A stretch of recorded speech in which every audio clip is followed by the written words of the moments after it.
Hi. Earlier we saw how simple it is to process a customer sales order.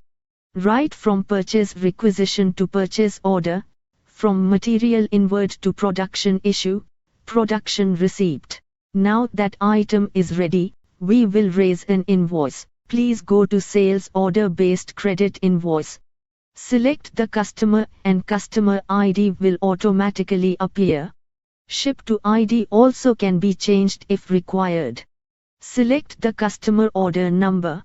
In this example, we will take order number 24. Enter other details like transport, payment terms and remarks if any. Please click Submit.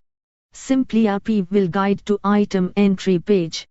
System will show you the items in the selected sales order. Select the item. Select the batch number which is now automatically fetched. Get previous supply. It will show if we have previously supplied. Enter packing details if any. Price will be automatically brought from the customer order, minimizing the human error. Once you enter the quantity and click Tab, it will automatically calculate the tax and total. Click Save Item. Then you can print invoice. That's all. SimplyRP will generate the customer invoice with a whole lot of info. From customer order number to tax calculation to bank details, you can revisit the sales order project costing report.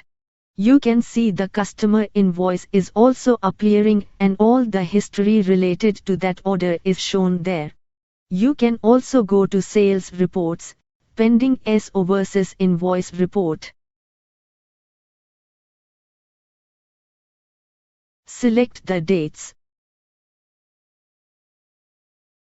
You can see the report is showing the order quantity and invoiced quantities.